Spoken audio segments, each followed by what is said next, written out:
Thank you all for being here today. I am really excited to be here, especially alongside Governor Carlson, because I have to confess, at one point I was scared to death of this man. And I have to tell you why. When I started covering the political beat at KSTP, 5 Eyewitness News, now I'm just showing off. Back in 1997, it was the special session on the baseball stadium, which I know you remember all too well. But I was new to the political beat. I'd been covering the law enforcement beat for a number of years, but politics had always been my interest and passion, starting back here at the University of St. Thomas many years ago. And Governor Carlson had a bit of a reputation in his dealings with the media, where if you came to a press conference and you asked a question and he didn't think you had command of the facts or the premise of your question, he would call you out on it. And so I was a little frightened because I was brand new to the beat, and I was alongside all of these veteran reporters who'd been there, Bob Wehrat and all these guys who'd been there for 20, 30 years. And I've got to tell you, my fears were a bit overblown because I did find him, for the most part, to be fairly gracious. Maybe he just took pity on me because I was so new. But before he left office, he actually hosted a luncheon, a holiday luncheon for the media, he and Susan, at the governor's residence. And it was the first time I'd ever eaten at the governor's residence. And we actually found out at that, or at least I actually found out at that luncheon, that the man was actually human. He was. And we're not always certain about politicians. In fact, the jury is still out on Jesse Ventura. But I can tell you that this man is definitely human, and we've had a delightful conversation at lunch today. So I'm glad that he can be here to share some insights with us. Now, Governor, let's just get some background out of the way. We heard your biography. You've been a Republican all your life, but I've got to say, in recent years, you have endorsed a lot of Democrats for office. Hillary Clinton, Barack Obama, Tim Walz, the list goes on. Do you still consider yourself a Republican, or has the Republican Party moved away from you a little bit? What happened to your sense of graciousness?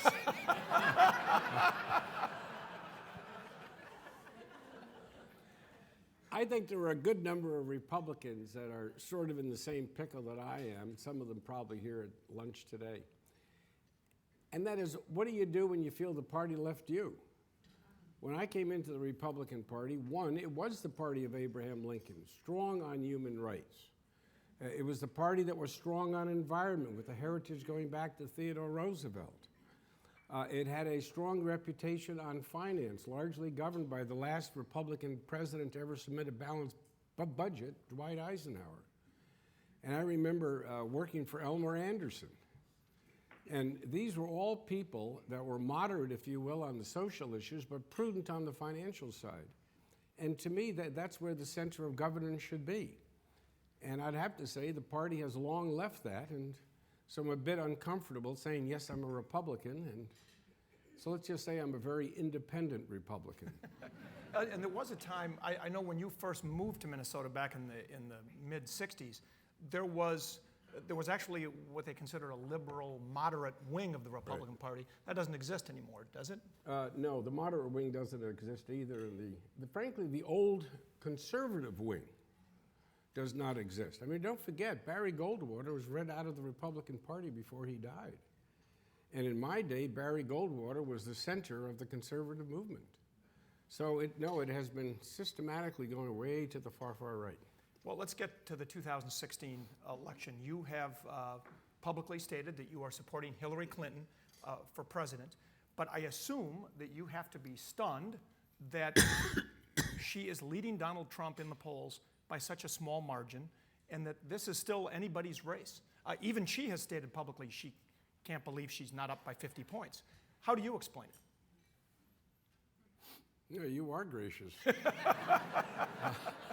I didn't say you had to be right, I just said try to explain it. I think our political system has become so fractured, and the demonization has become such a part of our normal politics.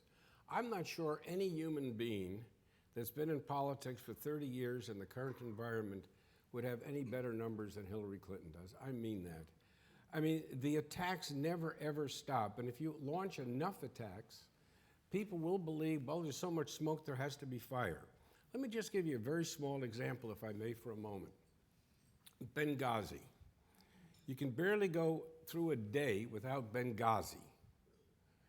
Well, in Benghazi, a total of 4 people were killed.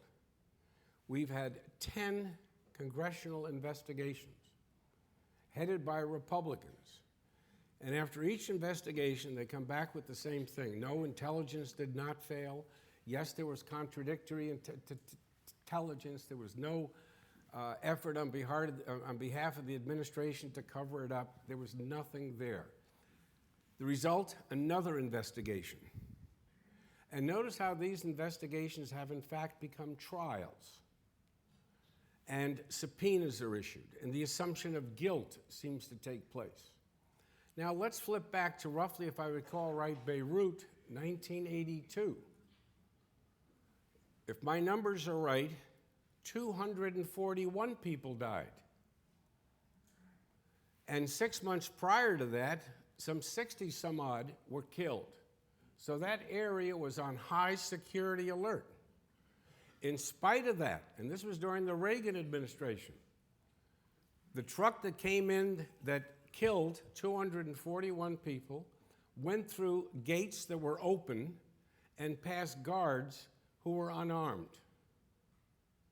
Now think about it. If that had happened to the Obama administration, I will bet my life he would have been impeached, without question. And so what we've done and allowed, unfortunately, in this case, the Republican Party to do, is not just to demonize the opposition, but to also criminalize political behavior. And we should mention that is a two-way street. When Republicans are in power, Democrats will do the same thing. Few people have been demonized more than George W. Bush. I would respectfully disagree. You can do that. I will. I don't think you can name an investigation that was conducted by Congress that equals what has transpired with Benghazi. I really and truly don't. I think it's one thing to review, and the Democrats did review the Reagan decisions. There were no subpoenas, there was no punishment, nothing else. It was treated as a fact-finding so that we can improve security in the future. Now, I'm not going to argue that Democrats are harmless. They're clearly not. But the demonization, frankly, is relatively new. And it really is to the hard right. The hard left doesn't yet control the Democratic Party. Once that does, that temperament may change. By the way, in a few minutes, we are going to take questions. We've got a couple of open mics, so if anybody can think of a question for me or the governor, just keep that in mind. We have one microphone there and one over there. I read a column just before coming over here today that I thought was really interesting, where there's been a lot of columns written about why is Donald Trump still a contender in this race despite all of the obvious controversies that there have been. And this was an interesting theory, and I want to get yours on it. Barack Obama, when he was first elected in 2008 and then reelected in 2012, talked a lot about hope and change and giving hope to the middle class. 8 years later, a lot of people would say the middle class is not much better off today than they were 8 years ago. Wages have been stagnant until recently. The unemployment rate was still very high. It has now come down considerably. But there's a lot of people in the middle class who kind of blame just anybody in the establishment, whether it's Democrats or Republicans. At this point, it's Democrats who control the White House, and that's where they're focusing their disdain, and that's why Hillary Clinton is having so much trouble trying to sell her own version of hope and change. What do you think about that? Interesting question. I would argue this, and I'm not sure I can directly answer your question, so I'll do it, if I may, in a more indirect fashion. I think the day is over when we can have a two-party system as it used to operate 50 years ago. The United States is badly fractured, and political parties ultimately will exhibit the same fractures. And so the result is, if anybody's going to govern, I think you got to do it on a coalition basis.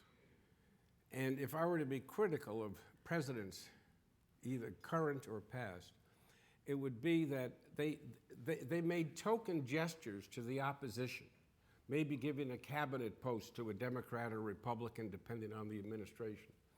But I can't think of any administration that went out of its way to build coalitions. And I would argue that we're going to have stalemate, which is really the root of so much of the discontent. We're going to have stalemate for another 4 years if we don't learn how to build coalitions. What I would urge is this, if I may. If Hillary Clinton were to become president, I would truly want her to reach out, one, to Mitt Romney, and ask Mitt Romney to come in and say the following. American government is the biggest in the world. It needs to become productive. It needs to become efficient. It has to pressure itself the way the private sector does through competition to make certain that it is cost efficient. And I'd like you to form a Hoover Commission. This is what Truman did when he reached out to the former Republican president, Herbert Hoover. And I want you to go through bureau after bureau after bureau and come back with recommendations for improvement of service, improvement of productivity, improvement of costs. I would like her also to reach out to John McCain, the elder statesman of the Republican Party, and ask for his help and advice on issues of defense and foreign policy. And to start to do what a parliamentary system does, bring more of the temperate Republicans into her administration and provide some balance and some credibility, and realize that with those kinds of coalitions, you can and you will win. But if it comes down to another Democrat administration versus a Republican Congress, we're going to have the same results we have today, which is a lot of bitterness, a lot of divide, and no results. And let's talk about that. Regardless of who wins, whether it's Donald Trump or Hillary Clinton, in terms of their relations with Congress, it's going to be difficult. There's a good likelihood, I think, as the races stand today, that if Hillary Clinton is elected, she would face a Republican House and Senate. The Senate has a better chance of maybe falling into Democrat control than the House. But regardless, there's going to be at least one chamber that will be Republican. If Donald Trump is elected, he has spent so much time denigrating the work of Congress, people in both parties, and getting only tepid, if any, support from Republicans in Congress. How would either one of them deal with Congress? When you were governor, you had to face an all-Democrat legislature. What advice would you give to either one of them? Well, it will be to reiterate what I just said, and that is learn to build coalitions. When you bring members of the legislative body into your home, which is the White House in this case, they're truly flattered. When you ask them for advice, for input, they are flattered. There is nothing wrong with using the building of relationships and friendships to accomplish common goals. First of all, if the problem Trump would have if he were to be elected is he really could not even unite the Republicans in either house. So he would have a narrow political problem right off the bat. Hillary has the potential because as senator, when you talk to Republicans who were in the Senate, they will say she was a good team builder. And so she's been in the Senate long enough to know the importance of building those kinds of relationships. I'll tell you who was very, very good at it. We probably never had a president that was stronger in relationships with Congress than LBJ. LBJ lived on the telephone with members of Congress. He knew more about their districts than they did. And he used that for incredible effect. Another one that was very, very good on that, in a large respect, particularly with his own party, was the first George Bush, who really went out of his way to come home every single night and make an endless array of phone calls. And the result is, when you needed that slight extra vote, it always fell your way. And that's something I hope Hillary does. Bill Clinton was very, very good at that. He excelled at triangulation. I mean, the idea that Newt Gingrich and Bill Clinton could work together and produce a balanced budget. Now, who would have thought? But they did. And by the way, that was the last balanced budget we had. But Hillary Clinton has been public enemy number one for Republicans for so many years, along with Bill Clinton. How does she build a coalition with Republicans if they control the House and Senate? There's nothing like winning an election. One is automatically the media says, my gosh, she has charisma. I love that. And the second thing is, oh my gosh, she's got SWAT. And that's how you elevate it. You use whatever power you have to build bridges. And it can be done, and frankly, it will be done. That's where she's good at. I think one of the things that gets Hillary into trouble is that she is first a policy person. Virtually everybody that we know in politics is first a political person. And there's a huge difference between the two. Policy people have a tendency to over-explain everything. Witness your professors.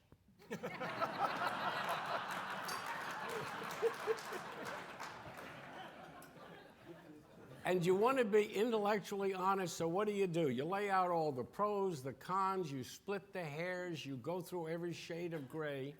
And yes, it's confusing, but that's kind of the way life is. What does a political person do? It's always yes, no, yes, no, yes, no. Well, life isn't that way.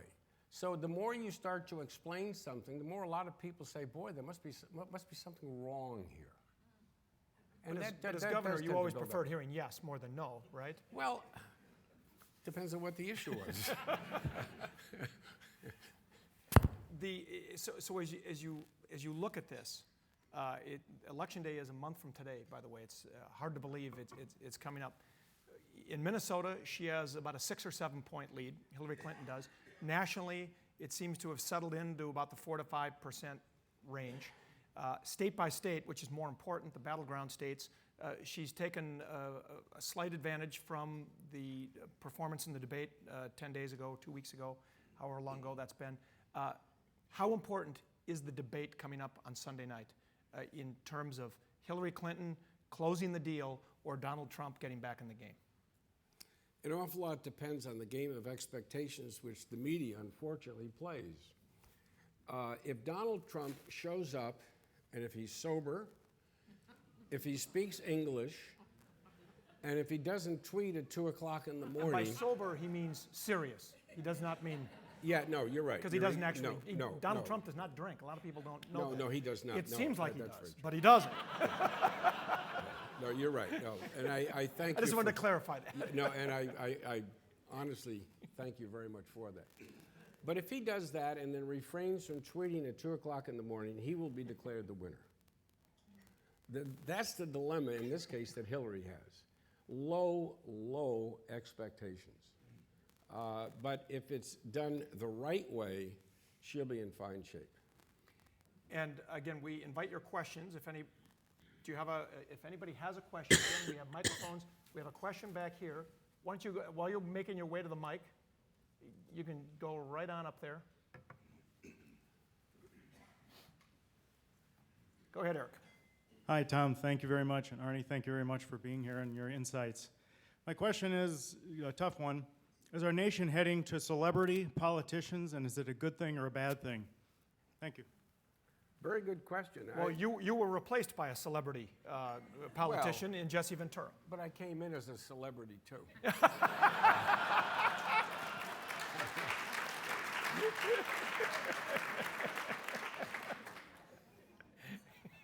All state auditors, by the way, are very...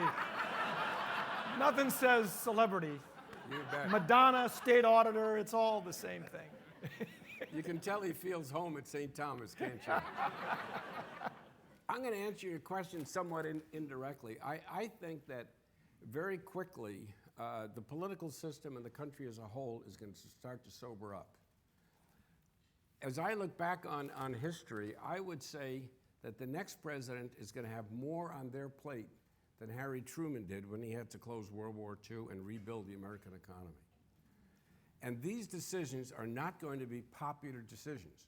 People forget that after Harry Truman did what he had to do, his ratings were in the low 30s. We as a country were tickled pink to get him out of office. And now we look back and we thank him for the courage and the discipline and the intelligence he showed in those decisions. That same mission will sit with the next president in the White House, first and foremost, you're going to really have to educate the public and play an international role in global warming. If we don't do something about global warming fast, we won't have to worry about any other problem. The second thing we're going to have to do is to build a coalition government to make government productive and efficient and ultimately accountable. But then you have a whole host of other concerns that are going to be on the plate, and they're going to be there very, very fast. One is America's debt. Both parties should get an Academy Award for avoidance. There isn't any talk about it whatsoever. But contrary to what you hear during political campaigns, if a new person goes to Congress, he does not control 100% of the congressional budget. He has discretionary control over 28% of that budget. 7% of the budget is committed to interest on debt alone. Between last year and this year, that interest went up 1%, so it went from 6 to 7%. You don't have to be terribly bright to figure out if you continue on the debt pattern in which we're at right now, within 10 years, there will be such a squeeze on the 28% discretionary spending that every single one of us in this room will be screaming. Because now we'll be confronted with paying higher taxes and reduced spending. And yet we have both candidates promising increased spending, lower taxes, and no mention but rising debt. Except Hillary Clinton wants to raise taxes on the wealthy. Is that a good idea? Well, as Governor Dayton did in this state? Ultimately, if we don't do anything about the debt, the truth of the matter is everybody's taxes are going to go up. They really will. And there will be more focus, obviously, on the upper, as I think is well within the realm of being right.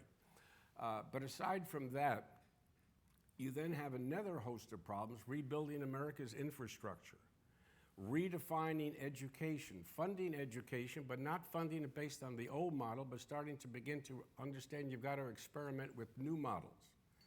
So you have a whole host of these kinds of problems that are going to be there, and I can't think of any single one of them that's particularly pleasant. If you were coming into a situation where you had a massive surplus, wow, that's a gravy train. Then you can argue about how you're going to spend. But here, we're going to have to be talking about how we ration the income.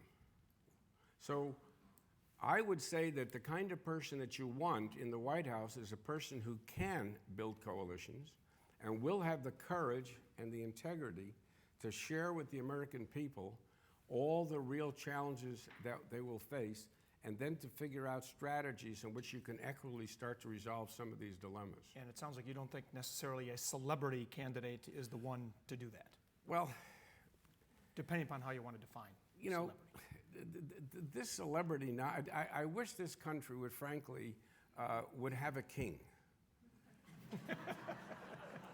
And then we can focus all the celebrity on the horses and the carriages and all the pomp and circumstances of a monarchy.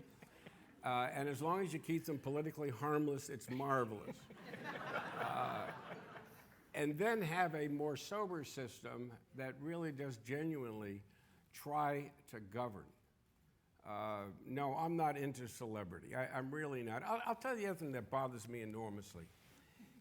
If a person walked into a business and were interviewed at age, let's say 32, and that person said, when asked, what kind of a job do you want? Well, I would like to start out as CEO. I got a bag load of ideas on how to run this company. You're laughing. That's exactly what your interviewer would do. But yet we say to people, oh, you want to start at the presidency? What a marvelous idea. You can't do that. The other contradiction we have, can you think of a single CEO that walks to work in the morning and curses his employees for their lack of productivity? No, they brag. But in the political system, how many of our political people walk to work in the morning cursing that darn bureaucracy? We can't do that. One of the best things John Kennedy did to the United States was to finally sell the notion that we must bring our best and our brightest into American governance. And we summon people to be better than they are towards common missions. What I like about this campaign on the Clinton part, at least, is she's appealing to the best instincts and not into the worst fears. Governor, we have another question from Okay, the fire back of the away. room. Go ahead. Tom, Governor, thank you for being here today. I appreciate your time. I was just wondering if we could take a couple of minutes to talk a little bit about Obamacare. You know, from my vision of it, Hillary's opinion is that we should double down on Obamacare, and with a couple of minor tweaks, things will be figured out. Donald Trump seems to think we'll just throw it all out, start over. Neither direction do I think is going to make a whole lot of sense. I know the positives are there's 22 million more Americans that are now insured, but unfortunately I think it's on the backs of other people, and I can give you a prime example. Our family's health insurance has gone up 120% in the last 2 years. Our deductible has gone up more than 400%. So when I look at some of those costs, okay, it's just obviously unsustainable. And the insurance companies are now starting to, you know, the market is starting to narrow down. Blue Cross dropped our family, as is they did another 100,000 families here in Minnesota. So where do we go from here? My other issue with it all is... Real quick, let's get to the governor's response because I want to get to all these questions. We've got about 5 minutes left. But my just other to sum up real quick. Okay, the only other thing I wanted to mention was with all these dollars now going towards premiums and health care, over a long period of time here in the next couple of years, I think that's just going to lead towards a recession because all these dollars that are now being spent on health care rather than on clothes, food, cars, so on and so forth, are being directed towards these premiums, and I think our economy is going to run into a catastrophe as well. So your thoughts, please. Okay, and Governor, he brings up a good point. It's amazing. We've had 3 hours of debate between the presidential candidates and the vice presidential candidates. The issue of health care, the rising cost of health care premiums, has not been brought up once in 3 hours of debates. Yeah. And it has to be one of the central issues of this campaign. Give a quick summation to your answer, and then we'll get to a couple of I like questions. that word, quick. Yeah. We were one of the first states to institute health care in the United States, and the thing I liked about it the most was the fact that we ultimately ended up creating it on a bipartisan basis. And I think, frankly, at that time, it was the best in the country, and I think an awful lot of observers would agree. They still think it's better than what we have now, in fact. Well, I would hope so. No, seriously. But because the real issue that the gentleman is raising is really twofold. The first of them is, one, was it a good plan to start with? And two, has that plan been properly managed? One of the dilemmas we have in politics is that we have this feeling that we can spin out something. I don't care what it is. Spin it out, and then it will kind of self-manage for the rest of time. It won't. Look how a corporation works. At a minimum, their corporate boards meet 4 times a year for the purposes of accountability, review, and oversight. What Congress had an obligation to do the moment health care came and became a reality was on an annual basis to review and revise, tinker, and change. They didn't. They instantly got into the debate that it's all good or all bad. So what do we have? 50 some odd votes in Congress to repeal Obamacare.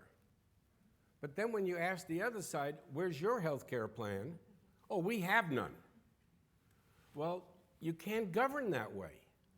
You have to, what I would like to sell more than anything else is for government to understand the vital role of constant and continuous oversight and respect for quality management. One of the things that parties are very guilty of is making management appointments based on political loyalties, when you should have those appointments based entirely on competency. And so we worked ourselves into the pickle on health care. It's not that Obamacare from its inception was bad. It's the same as Massachusetts. They're not in crisis, but nationally we are. And I'm going to assume they tinker and rework their system on a yearly basis. We ignore ours and just either curse it or praise it and do nothing in between. And as you point out, there was no bipartisanship. Affordable Care No, Act and there should have been. There really passed should with have been. I would 100% agree. Democratic support and no Yeah, Republican support. I would agree. Let's go to Jean over here for a question. Thank you. Can everybody hear me? Thank you, Tom, and thank you, Governor, for being here today. It's a very, very critical conversation that we're engaging in the nature of the presidential race this year. And Governor Carlson, first of all, my name is Jean Massey, and I work for an organization called Fair Vote Minnesota, and we work on election reform. And I say that so that I can put my question into context. Governor, you say that our system has become so fractured, and the days of the two-party system as we've known them are over. And indeed, a growing number of pundits are saying the same thing, a growing body of literature is saying the same thing. The ability for us to have a bipartisan legislative body and executive branch no longer exists. And a growing number of people are now calling on reform. And one of the deepest reforms we can affect to create the kind of change we need is a reform called ranked choice voting. And yesterday in the Bloomberg View, an author had penned a piece called "The Voting System That Could Rescue U.S. Politics." We're in a very frightening time right now, and I'd like to have your perspective, if you could, on how you view a reform like that and its impact at a state and a national level to get us to a different place. Okay, thanks, Jean. Of course, they've experimented with that in the city of Minneapolis. Your thoughts? Wow. I think long before we get into a discussion on ranked voting, we better start talking about how you put together some kind of floating coalitions in order to govern right now. I think there's always a tendency when you look at the political system and you find fault with it is to say, what kind of a mechanical device can I come up with that can cure it? And the answer to that question, frankly, is none. The real thing is to change expectations of what leadership can do to affect change and to bring about good governance. I would argue that today the discussion ought to be more about how do you build floating coalitions that can work together. Governor Dayton has got to learn to reach into the Republican aisle and bring people on board to resolve state issues. You can't have this divide between metro and outstate, which is largely Republican Democrat, and expect that divide is going to produce an infrastructure or a transportation system or even an equitable tax system. And the same goes for it on the federal level.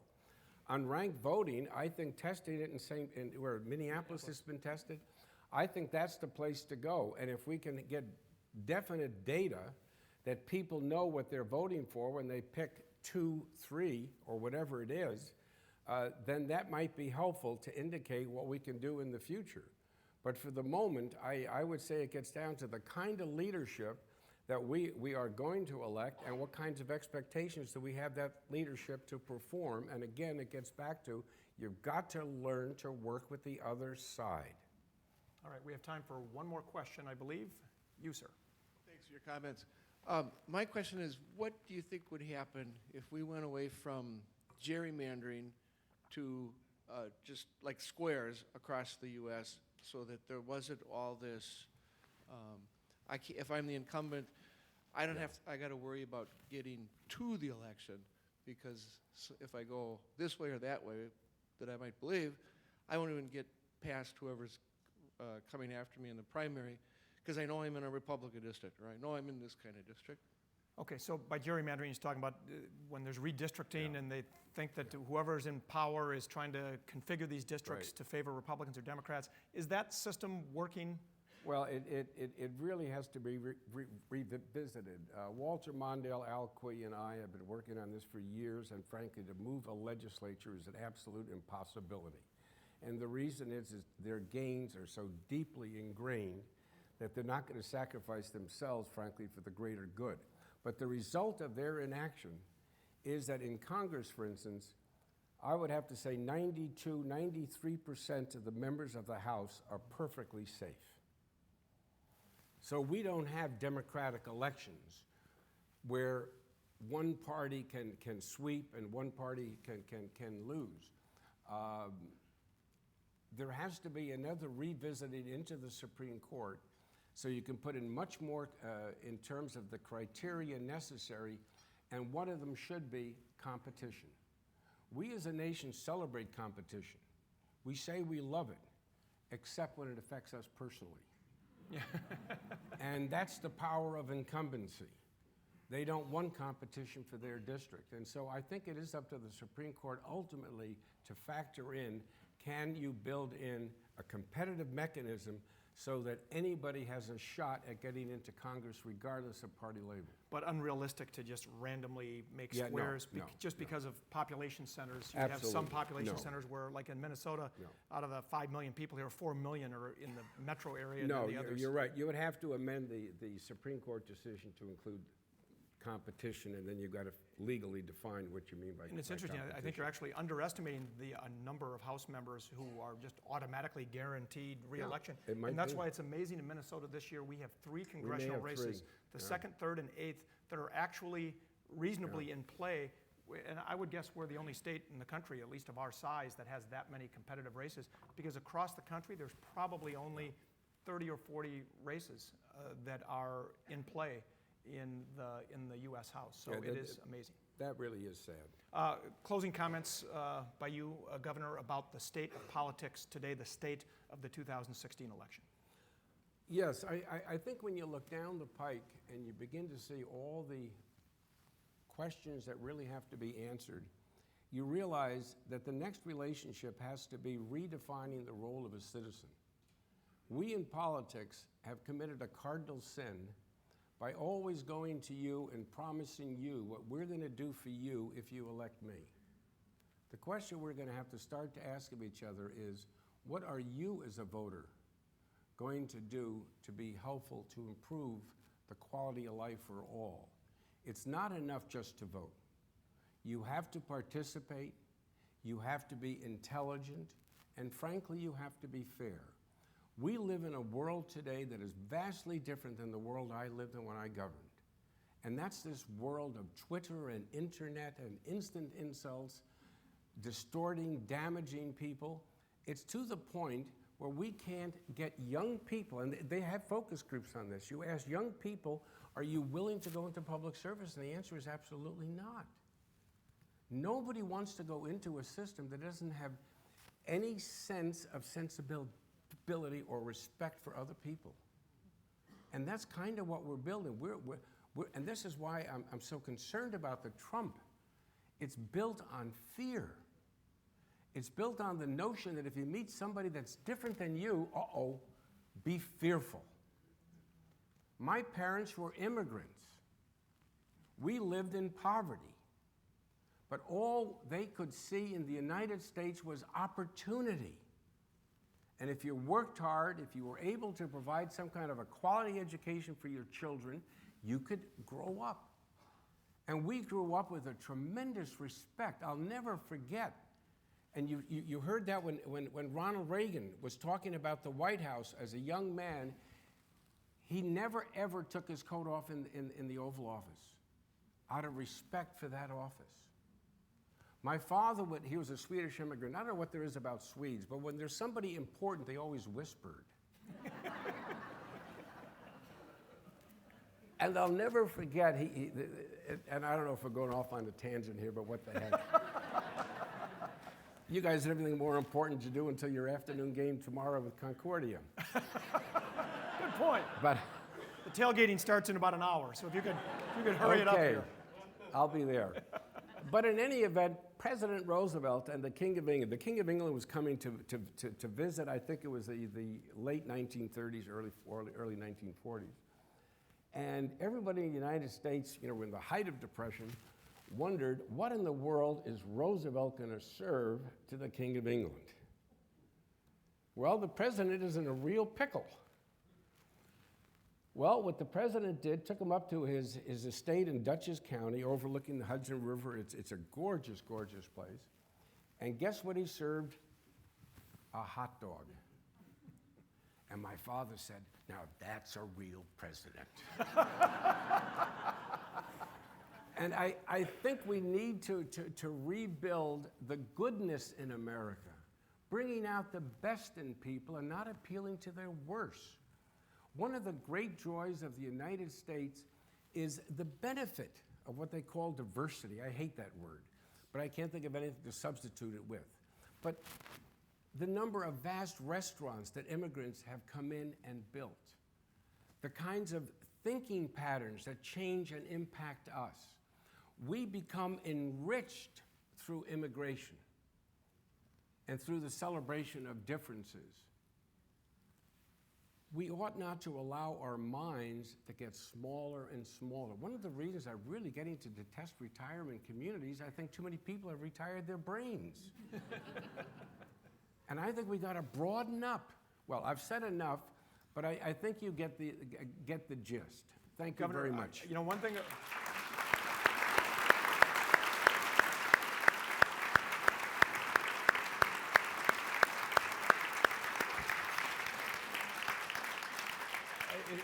One thing that's always amazed me about Governor Carlson, whether you agree or disagree with him politically, there is no questioning his command of the issues, and especially history, and especially political history.